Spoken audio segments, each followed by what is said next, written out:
ఏ రైతు బాగున్నాడన్నా? ఏ రైతు బాగున్నాడు? పొగాకు రైతు బాగున్నాడా? మొక్కజొన్న రైతు బాగున్నాడా? ఎక్కువ రైతు పరిస్థితి అయితే ప్రైవేటు వ్యక్తులతో వ్యాపారులతో కుమ్ముకుపోయి ఎక్కువ రైతులకు అవసరమైన ఫీడ్ రేట్లు పెంచడం జరిగింది. దానిపై ఎక్కువ రైతులు మొన్న ధర్నా చేశారు. మొక్కజొన్న రైతులైతే రోడ్ల మీద తీసుకొచ్చి మొక్కజొన్నలు పారబోసే పరిస్థితి ఉంది.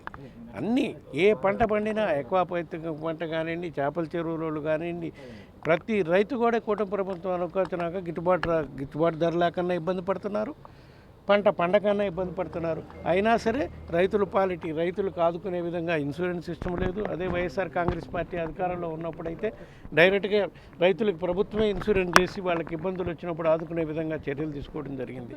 పంట పండి ఇబ్బంది వస్తే పంట గిట్టుబాటు ధర రాకపోతే వైఎస్ఆర్ కాంగ్రెస్ పార్టీ అధికారంలో ఉన్నప్పుడు గిట్టుబాటు ధర వచ్చే విధంగా ప్రభుత్వమే మార్కెట్లో గిట్టుబాటు ధర ఇచ్చి రైతుల దగ్గర పంటలు కొని వాళ్ళకి నష్టం లేకుండా ఆదుకున్న పరిస్థితులు ఉన్నాయి. ఈరోజు కూటమి ప్రభుత్వంలో ఏ వర్గానికి కూడా మేలు జరుగుతున్న ఇది లేదు. మరీ ముఖ్యంగా రైతాంగ వర్గానికైతే తప్పకుండా ఇవన్నీ ప్రజలు గమనిస్తారు.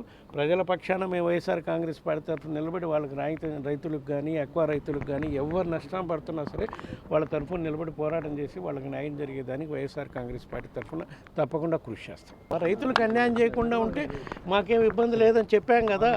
ముందు 35,000 ఎకరాలు ఇచ్చిన రైతులకే ఆల్టర్నేటివ్ వాళ్ళకి భూములకి పరిహారం లేకపోతే ప్లాట్లో ఇస్తామన్నారా, ఇంతవరకు ఇవ్వలేదు. మళ్ళీ ఇవ్వకుండానే మళ్ళీ ఇంకో 25,000 ఎకరాలు 30,000 ఎకరాలు ఎక్వైర్ చేయాలంటున్నారు. ఇది మంచి పద్ధతి కాదు. రైతులకు ముందు న్యాయం చేయండి. వాళ్ళకి ఇచ్చిన ప్లాట్లకు వాళ్ళు తీసుకున్న భూములకి ఆల్టర్నేటివ్ ప్లాట్లు ఇస్తామని చక్కగా ఎక్కడైతే రోడ్లు వేసి ఇవ్వాలనుకుంటున్నారో అవి వేసిచ్చే కార్యక్రమం చేయమని మేము ఫస్ట్ నుంచి రైతుల తరఫున మేము డిమాండ్ చేస్తున్నాం.